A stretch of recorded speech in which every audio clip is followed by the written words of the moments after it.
नमस्कार दोस्तों, आज हम आपको अयोध्या की पवित्र भूमि पर एक आध्यात्मिक यात्रा पर ले चलते हैं। भगवान राम की जन्मस्थली अयोध्या सदियों से हिंदुओं के लिए श्रद्धा का केंद्र रही है। यह पवित्र नगरी भक्तों को अपनी ओर आकर्षित करती है और उन्हें आध्यात्मिक ऊर्जा से भर देती है। तो चलिए हमारी यात्रा शुरू करते हैं। प्रभु श्री राम की नगरी अयोध्या पूरे विश्व में अतुलनीय है। 821 एकड़ में बने और 2200 मीटर लंबे और 45 मीटर चौड़े रनवे के साथ पूरी सज धज के साथ तैयार हो चुका है महर्षि वाल्मीकि अंतर्राष्ट्रीय हवाई अड्डा।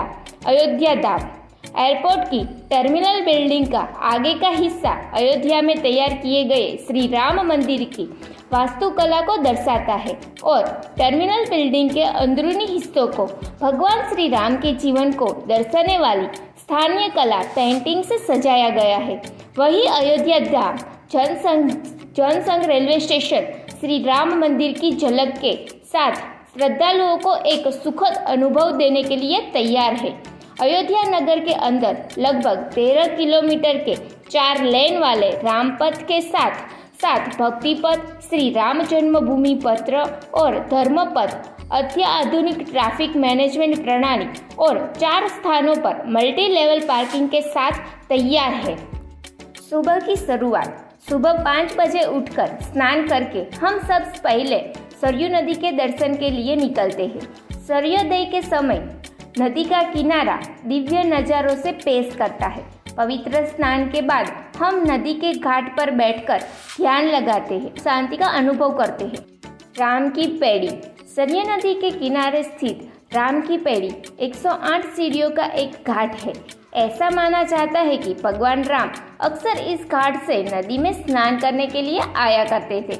हम भी इन पवित्र सीढ़ियों पर चढ़कर नदी के मनोरम दृश्यों का आनंद लें।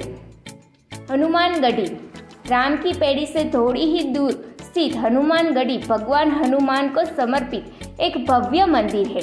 हम हनुमान जी की प्रतिमा के दर्शन कर उनके यात्रा की सफलता का आशीर्वाद लेते हैं। श्री राम जन्मभूमि मंदिर दोपहर में हम धर्म और इतिहास के संगम स्थल श्री राम जन्मभूमि मंदिर पहुंचते हैं। यहाँ मर्यादा पुरुषोत्तम श्री राम के जन्म स्थान के दर्शन कर हमारा हृदय श्रद्धा से भर जाता है।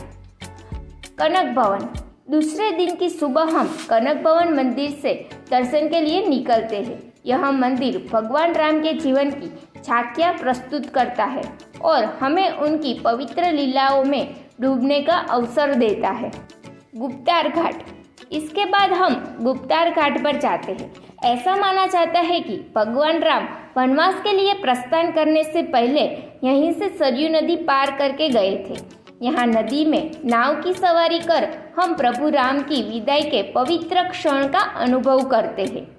नंददीप चौक शाम को हम नंददीप चौक जाते हैं। यहाँ हर शाम सैकड़ों दीप जलाए जाते हैं जो अयोध्या नगरी को जगमगा देते हैं। इस मनोरम दृश्य को देखते हुए हम आरती में शामिल होते हैं और भगवान का आशीर्वाद लेते हैं। राम की पैड़ी पर सूर्यास्त तीसरे दिन की सुबह हम फिर से राम की पैड़ी पहुंचते हैं।